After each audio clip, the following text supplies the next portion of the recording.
Oh,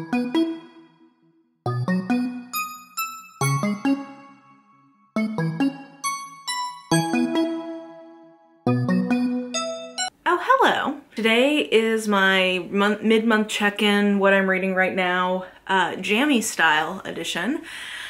I don't know, I was planning, it was a rainy Sunday morning and Hastings crawled into my lap and he hardly ever does that, and I don't know. I was lazing around and I was trying to figure out, like, I need to film this today, but I have all these chores I need to do. I don't want to get ready and then get sweaty and all that. So I just made the executive decision that today we are getting cozy together for this reading check-in. So grab your coffee or your preferred caffeinated beverage, tea, Diet Coke, whatever.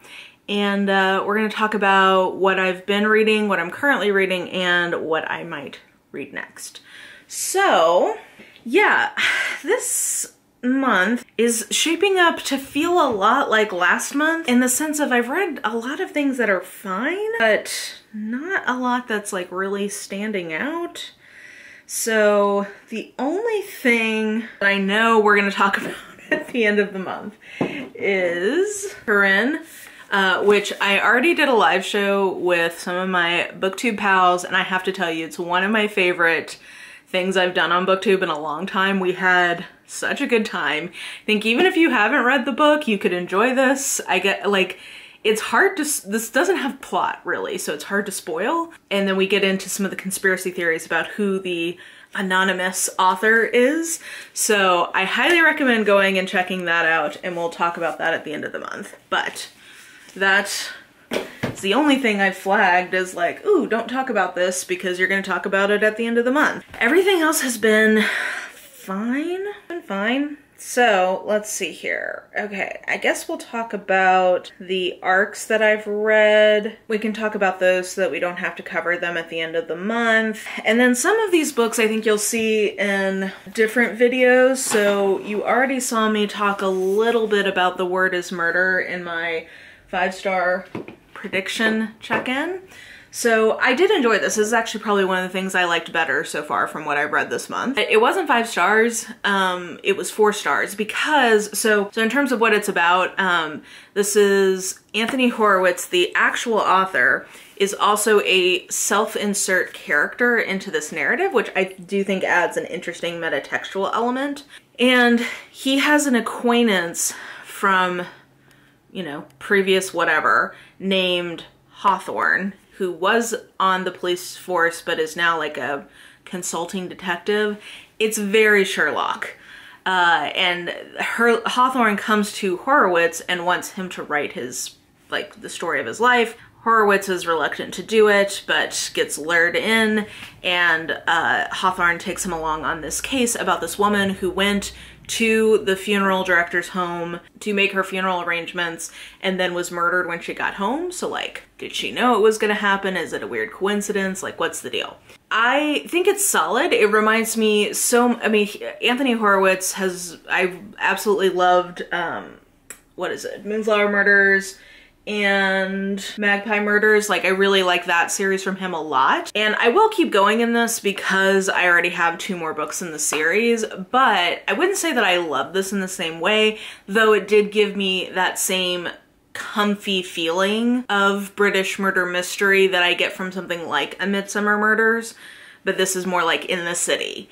So think In the City, Midsummer Murders, that's definitely the vibe. I didn't think it was particularly hard to figure out at least some of the key elements of the story. And the thing that really, I'm being very negative about this. I gave this 4 stars. It was enjoyable. I liked this. But the thing that kept it from being 5 stars, which is what I was hoping for, is that the voice in this reminds me so much of what he does in The House of Silk, which is the commission that he got from the Conan Doyle estate to write more Sherlock stories. Like, Hawthorne reads so much like Horowitz's version of Sherlock. So much. And Horowitz reads like Horowitz's version of Watson. It's very similar. I think if I hadn't read that book, I might not be as critical of this book, but I have read that and it really was distracting to me of like, these are the same characters. Good, would recommend, but not my preferred series from this author. I did, by the way, like The House of Silk, even though I felt like it went to some extremely dark places. But I guess that's neither here nor there.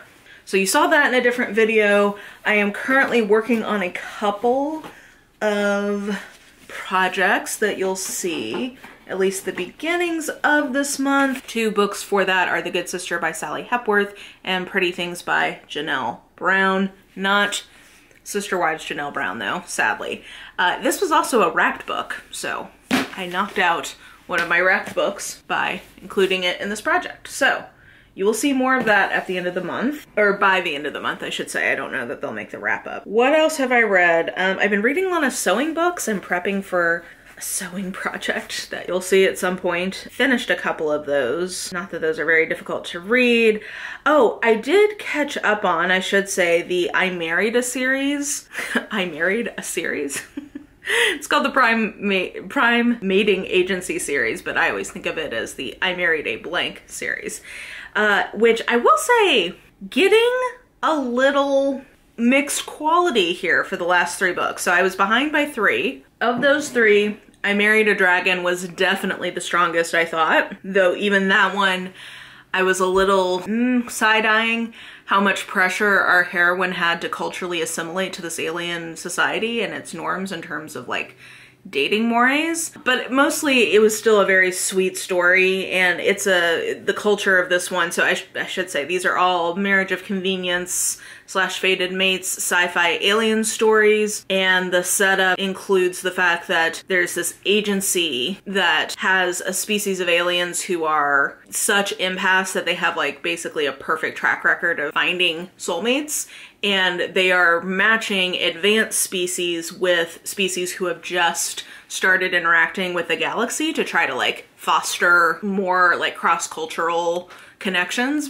So these stories are always a lot about the cultures, and I think that Regina Abel has a really lovely imagination for that. Not that it's always like perfectly consistent, but I think she has interesting ideas about the cultures she sets up. They're always engaging, like learning about these different societies and sort of particularly their dating norms, but it also gets into like the economics and whatnot. Now, I'm not an anthropologist. I'm assuming Leanna would have problems with these books as an actual anthropologist. But for me, just as like a layperson, I think she does a good job of like thinking that stuff through. And it always has that blend that I personally like in speculative romance of wholesome but still smutty. So like they feel, you know, I love a marriage of convenience trope. These books really work for me. So the I Married a Dragon one I thought was the most successful, the most recent 3, which I was catching up with. That one has basically a version of a fated mate where if the titular dragon doesn't find his, I think it's called an Ajaya, then they go mad eventually. And the relationships that they have with their Ajayas are extremely physically oriented, like they need basically a lot of like skin to skin cuddling, but they aren't always necessarily mates or even always necessarily sexual. Like if they find an Ajaya who's already mated to someone else, it's just culturally accepted that the Ajaya like is able to give them that kind of physical touch that doesn't become sexual, but if they're not mated, it usually ends up being sexual in some capacity. So anyway, all that to say, I thought that it was a well-done version of a book in this series. I did feel like the heroine had a little too much pressure on her to assimilate to that culture. I Married a Dryad, I had problems with. For one thing, when I heard Dryad, I was like, trees, okay, cool. No, this has fungus stuff in it that I could not with.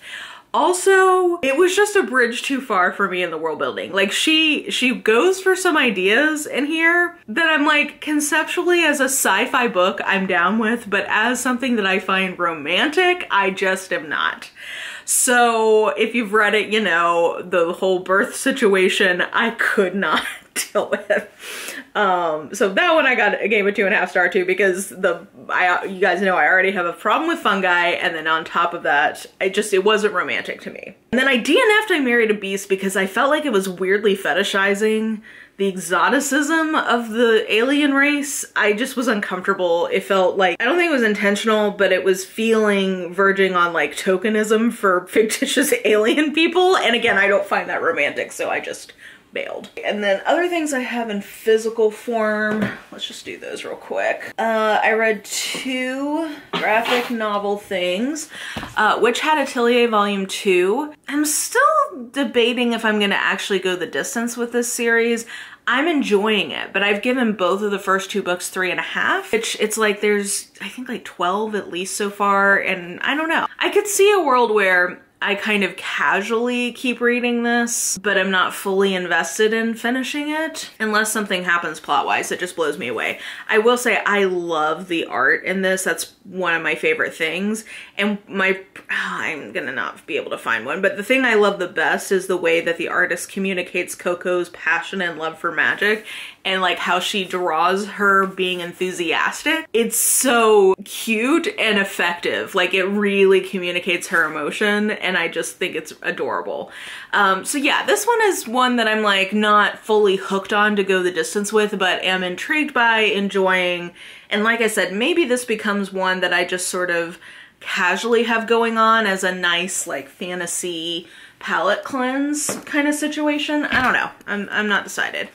The Low Woods by Carmen Maria Machado. I ended up like not knowing what to think or feel about this because it's a horror graphic novel. You guys know I love Carmen Maria Machado. I gave both of her books, like her full books last year, to 4.5 stars. This one is like really short, so it almost feels like a novella maybe, but graphic novel version. And I'm conflicted because the art I do think is really evocative and beautiful and appropriate to the like horrifying nature of the story. So I like the art. The ideas in here about the horror, like this is definitely a continuation of her short story collection because this definitely feels like speculative themes around feminism, and this one in particular interrogating rape culture and how women live with daily horror. That is, I think, thematically really what this is trying to get at, and I thought that was very effective. There's like these little,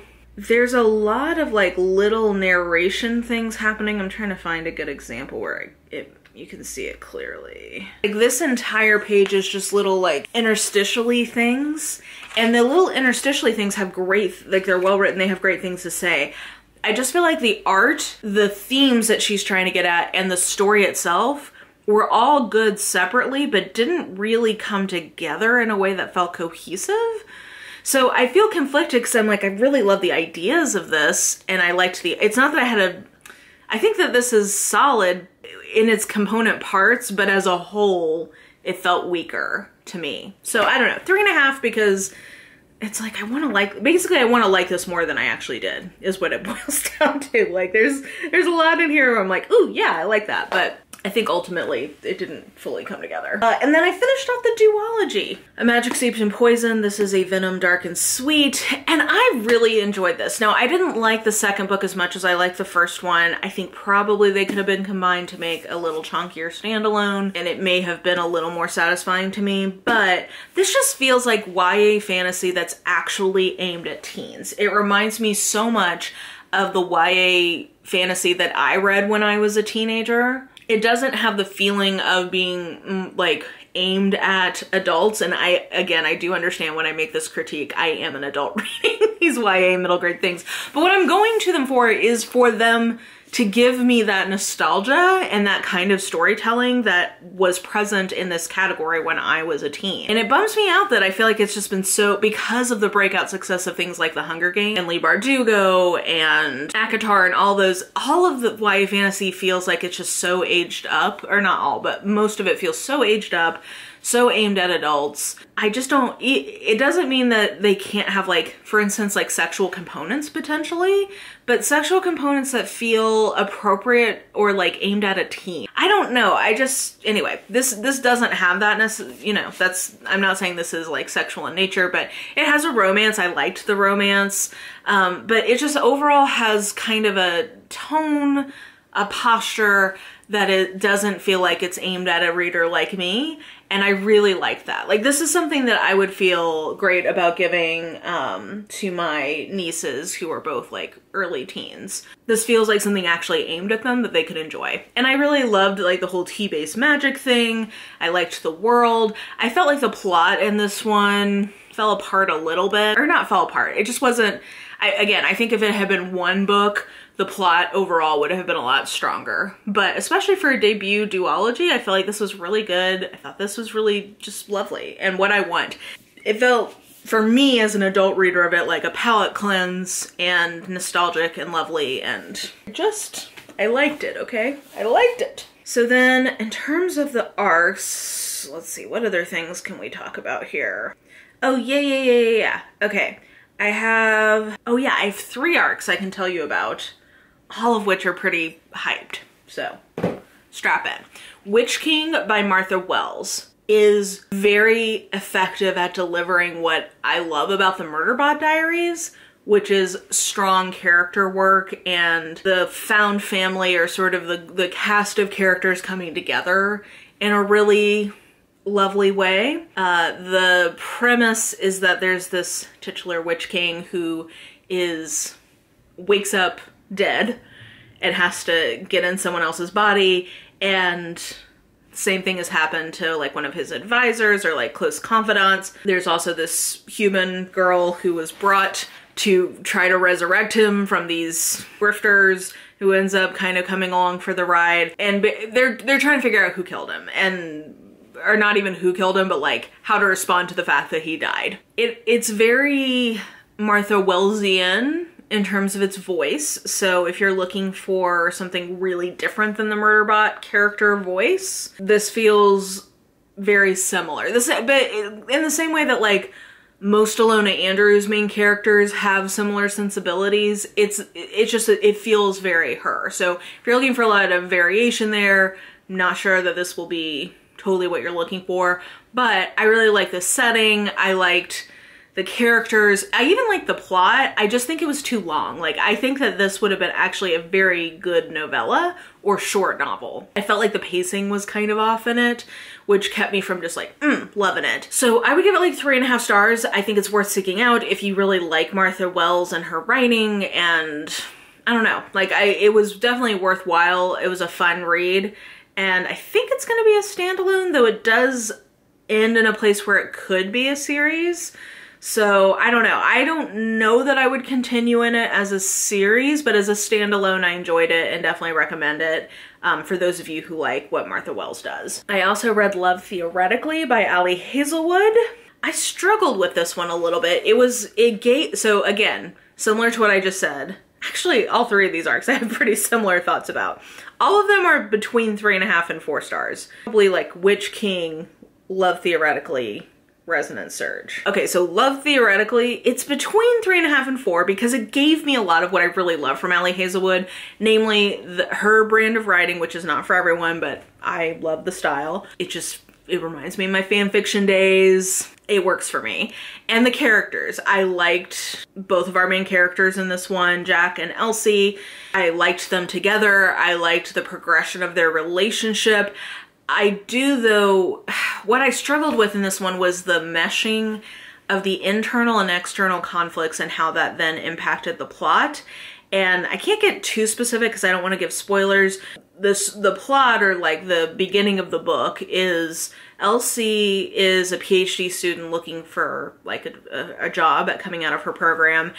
And to pay the bills, she has been a part of this like fake girlfriend service where people who need a partner for family events or for whatever reasons can like hire you to come be their girlfriend. But like not like that. So she's been this guy Greg's fake girlfriend for a while, and she has sort of like a very like tit for tat kind of rapport with his older brother Jack. She shows up for this interview for this like dream position, and he is on the interview panel, and he goes by Jack, but his full name is Jonathan, and he's also the author of this like infamous takedown or like hoax in that like kind of discredits experimental theory, that it is discrediting theoretical physicist, which is what she is.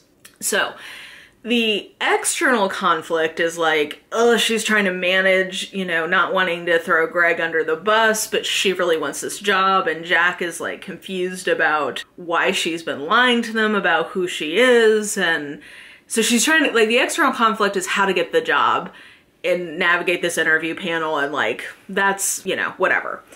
The internal conflict is she's like, has these deep insecurities that she's too much, that people will get tired of her, that people will leave her. And it makes sense, like when you get into the book, it makes sense, like on paper, if I were her editor and Ali Hazelwood pitched this as like the two different conflicts that we're working with, I would have been like, oh yeah, that completely makes sense. There's something though about the way they come together that I feel like didn't mesh in the plot. So the plot ends up, I think, not really working for me in this one in a way that I'm having a hard time quantifying, because again, on paper, I get why it has like certain parallels and whatever, like it makes sense, but somehow 2 + 2 = 10. I don't know. It just, for whatever reason, it just didn't come fully together for me, which I'm kind of bummed. I mean, I am bummed by, because I like Ali Hazelwood a lot, and this is probably my least favorite of her books. So, but it's not really for the reasons that I think other people might not like this one, because it is back into some version of a fake dating trope. So like, I get that, you know, people want her to mix it up a little bit more. I did feel like this, to me, felt like enough of a variation while still sticking with like kind of what she's known for. So I didn't have that complaint, but I just, TLDR, the plot somehow didn't come together for me. But it gave me my hit of Ali Hazelwood. I had a lovely time reading it. Like it, you know, it was a very pleasant way to pass an evening, but not her best, I don't think. And I will say though, his like little ending, like, you know, they have the third act conflict and then they get back together, and his like little speech to her when they get back together, I'm like, you did that. That was solid. That was some AO3 fanfiction.net declaration level. Killed it. Love that. Oh, and then Resonance Surge. That's what I read yesterday. And Resonance Surge. So I'm going to do, I mean, I will obviously have my full podcast episode out once the book is released, so you'll get full thoughts there.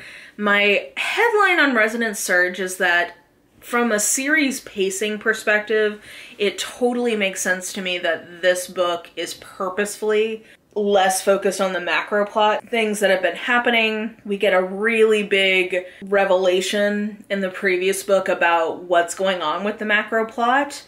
So I get the impulse, or like whatever, I get the direction of, okay, we made big strides there. Maybe like, let's have like a rest period to let things settle in a little bit. So this book is very relationship focused. And I think that that worked and didn't work. So in some ways it worked wonderfully, because I love kind of a slow burn romance, or which is, I mean, this gets into this thing that Nalini Singh has done the last few books where there's so little, time is moving so slowly in the first half of these books, and then all this stuff happens at the end. The problem with this one is I kind of made my peace with that, of like to the 50% mark, and then things really happen. It takes to like the 70% mark for things to actually really happen in this book. And the setup is really cool because it's, or different, I guess. Intriguing. It's a premise that I think is interesting, which is that it's exploring the rehabilitation centers and what actually was going on in some of those centers, which if you know the Psy Changeling lore, you know is very dark. This is a really intense one in terms of like child abuse stuff, so be forewarned there. They're going back trying to investigate this seemingly abandoned center that has some weird things going on in it. And there's also a serial killer on the loose. So those are sort of like the macro, or like the external conflict stuff. I liked it in the sense of we finally see Pavel and Arwen having their story, kind of similarly to how Walker and Laura are the secondary character in, or couple in Kiss of Snow and in Tangle of Need. It kind of gives that vibe of like, you know, we see them getting together, and I really liked where Arwen grew as a character in this. I thought that was great. And I like Theo, who is the twin sister of Pax Marshall. So getting more into the Marshalls, that was great. And then Yakov is Pavel's twin brother. So I really like these characters. I think them coming together was interesting, and I like the idea of two twins and like finding out more about twins in both changeling lore and Psy lore. All that was great. Just where was the macro plot? There was virtually no movement in the macro plot until like the literal last like 5%. And those were intriguing seeds. Like, I'm excited to get the next one, but yeah, I meant to make this brief and I feel like it's not being brief. All that to say, 3.5 to 4 stars. Like, for anyone else, it would be 4 stars. I think for Nalini Singh, it's probably a 3.5. I don't know. I just wanted more. We have the whole, I'll just say the island in case you're behind. There's this whole island situation that we leave off with in the previous book. And it's just such a mic drop moment for the macro plot. And it's like, I really want more about this. So I guess it's good she's left me wanting more. I wish that she had satiated that side of things a little bit more in this one. This is pretty much just a relationship book with virtually no bigger picture movement, which kind of made me sad. Okay, good God. I feel like I've been talking a lot considering this has not been like the most impactful month. Is that everything? Yeah. I guess it's because I haven't had any, like a ton of standout things and I'm like, oh, I'm going to talk about that at the end of the month. So with that being said, what am I currently reading? I'm currently reading The Fabric of Civilization. That's my audiobook I have going. Really enjoying that. It's so, yeah, the more, guys, I'm on a sewing journey this year. It is just teaching me a lot about history and math and insight into why clothing is so hard to mass produce and the bullshit that is standardized sizing. And just like, I think this book in particular is Fabric of Civilization. It's a book where I'm having a similar experience where I've had with some other things I've read about or heard about deep civilization for humans. And it's just giving me so much spiritual, it feels spiritual, just awe and appreciation for the struggle of humanity to forge an existence on this planet. Just how difficult producing threads or like fibers has been, the difficulty of spinning thread, like those fibers into thread, and of weaving, like just the entire journey and the amount of like human suffering people have endured in the name of doing these things. And I don't know, it's making me just appreciate the human condition and the human struggle throughout deep time. So there you go. But anyway, I don't know. This in particular is like, oh God, I should never buy new fabric ever again. Like, I should thrift fabric, or it should cost so much more than it does. Like, oh my God, this stuff is just like a miracle. How did we figure all this out? So I'm reading and enjoying that. That's my book I'm listening to when I'm sewing.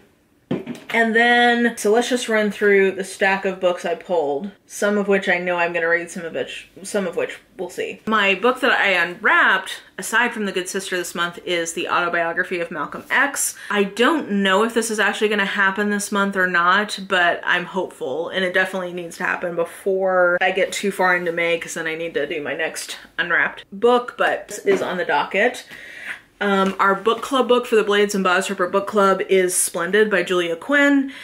I almost have my outfit ready for that. I just am putting some finishing touches on my cap, but I haven't started the book yet. So this should be a quick historical romance read. This was Amanda's pick, so you will be able to see our book club discussion of this over on The Naughty Librarian on the last Saturday of the month, so hope you guys will join us there. You can also check out the outfit that I've been making for that.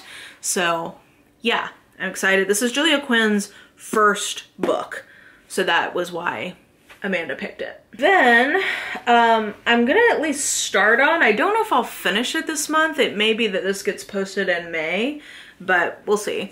I'm starting on my Japanese mystery project because when I was picking my 5-star predictions, I just got re-excited about this as a project and I was like, I want to do this now. I don't know how much I will get through these this month.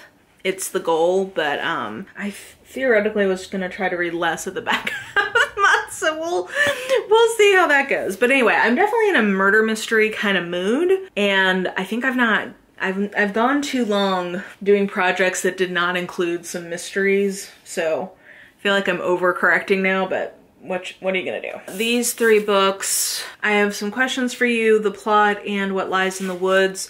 These are 3 more for Secret TBR. So those are the only 3 that I'm like, that plus this are the only 3 that I'm very firm that I'll read. The 2 other arcs that I'm hoping that I'll get to this month are Wellness Trap by Christy Harrison, which is a follow-up to Anti-Diet. I just got that copy, so that may not happen in April. So I don't know. I feel like it comes out at the end of the month. We'll see how that goes. I'll try to get to it this month. And then Identity by Nora Roberts. That comes out in May, so I would very much like to read that. I think I might do that at the very end of the month. That seems like probably when that will happen.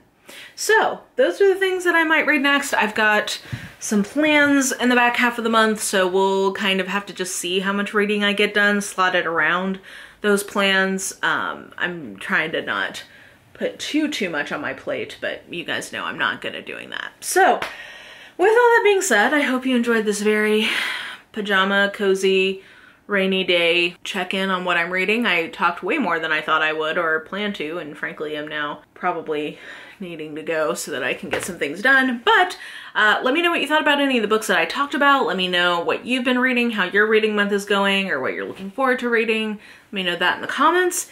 And yeah, I think that that will do it for me. So if you enjoyed this video, please like, subscribe, follow me on the social medias if you are so inclined. I have all that information listed in the description box below, and I think that that will do it. I hope you're having an absolutely lovely day today, and I will just talk to you soon. Bye!